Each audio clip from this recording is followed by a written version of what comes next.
ازيكم يا حبايب قلبي؟ عاملين ايه؟ اللهم صل وسلم وبارك على سيدنا محمد، ولا حول ولا قوه الا بالله على العظيم. لايك وشير واشتراك في القناه عشان يوصل لكم كل جديد. طيب النهارده يا ام انس بتعملي ايه؟ النهارده انا جبت فرختين شمورت كده صغيرين حشو بلدي. دول فرختين ايه؟ شمورت اهو. اللهم بارك، اللهم صل وسلم وبارك على سيدنا محمد. طيب وعملت ايه تاني يا ام انس؟ ومسكت بقى كوبايه فريك كده بالكبد والقوانص بحته جوز الطيب وشويه قرفه، فص ماجي، فلفل اسود، معلقه سمنه بلدي، وزي ما انتم شايفين نص سوا كده. وهبتدي بقى احشي الفراخ دي واقفلها. طيب الناحيه التانية هنا معاكي ايه يا ام انس؟ معايا حله حاطه فيها بصلايه وطماطمايه، ورق لورا، قرنفل، حبهان، عشان اول ما احشي الفراخ هسقطها فين؟ في الحله. صلوا على النبي يا حبايبي، ولايك وشير واشتراك في القناه عشان يوصل لكم كل جديد. الجو حر نار النهارده، بس لازم نعمل غدا للاولاد، وكمان انا خالعه ضرسي فلازم اكل فرخه بلدي. كل سنه وانتم طيبين.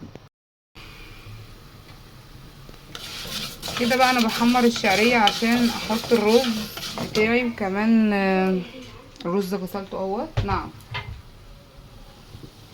الفراخ بتاعتي اهيت حشيتها وحطيتها تتسلق، مش هتاخد سوا لان هي فراخ ايه، صغيره.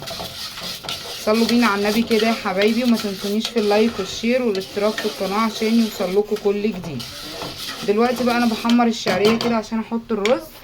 كانت هتتحرق مني، ولا قدر الله حصل خير يعني. كده بقى الرز بتاعي اتعمل اهو، نغطيه. هتعملي ايه بقى يا ام انس؟ هحمر شويه مكرونه كده، عشان قلتلكم في اول الفيديو ان انا خالعه ضرسي. صلوا على النبي يا حبايبي كده، ولا حول ولا قوه الا بالله على العظيم. حمر المكرونه كده واحده واحده مع بعض. بسم الله بسم الله، اللهم صل وسلم وبارك على سيدنا محمد.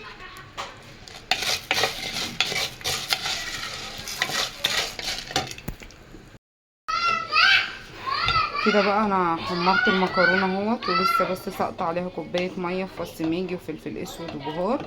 هغطي عليها بقى كده. عملنا الرز وبنسلق الفراخ، والمكرونه ام شوربه خلاص هتتطش بالشوربه. يلا بينا بقى نعمل ايه؟ نعمل الكشك يا ام انس. امسك كده.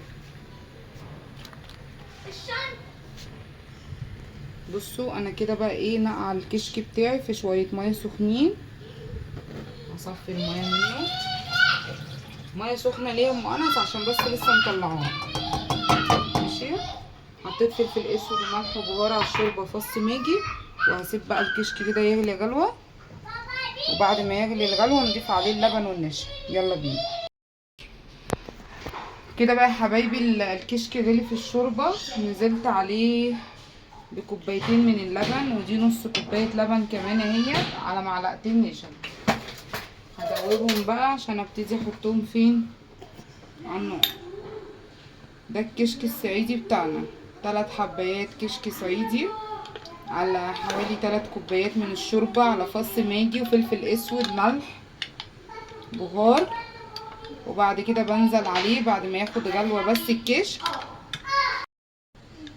بنزل عليهم ب3 كوبايات شوربة زي ما قلتلكم. وبعد ما بيغلوا غلوة الكشك بتاعي في الشوربة، بنزل عليه ب3 كوبايات من اللبن او كوبايتين زي ما بتحبوا.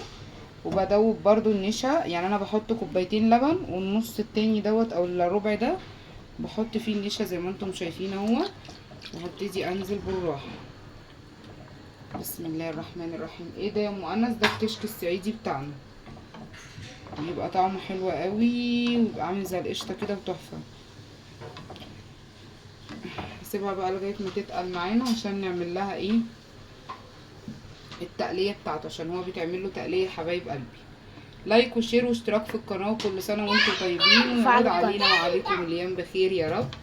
طب معلش تعالي، معلش يا قلبي امك. قولي لهم حطوا لايك، قولي لهم حطوا لايك، واعملوا اشتراك في القناه.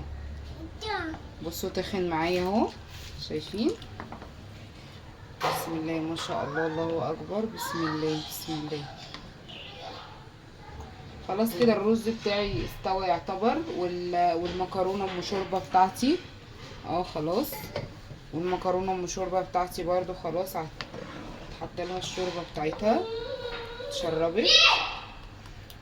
بسم الله. بصوا هنطلع بقى الفراخ سلقت اهي، المكرونه اهي هزودها شوربه.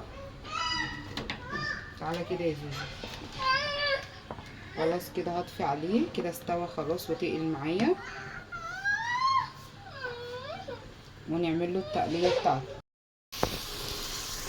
دي بقى التقليه بتاعت الكشك، بصلايه بمعلقه سمنه بلدي برضو نفس الكلام. عارفه يا تمارا انا هموتك.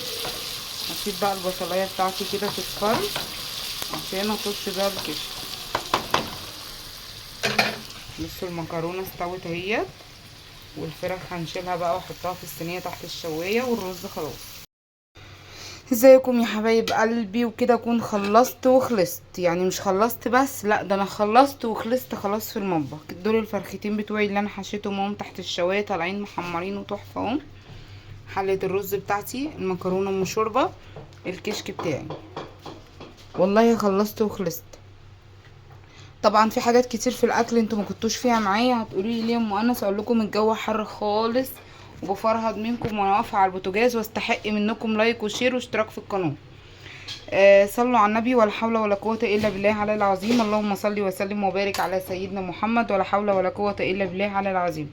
ده شكل الاكل بقى بعد ما خلص. ده الغدا بتاعنا النهارده. كل ست هتكسب تخش المطبخ في الحر ده هتبقى يعني هقول عليها ايه؟ هقول عليها ايه؟ المشكله ان احنا معانا عيال. شايفين الجمال؟ اللهم صل وسلم وبارك على سيدنا محمد. ولا حول ولا قوه الا بالله على العظيم. الفراخ ديت بلدي يا حبايبي، شمورت صغيره.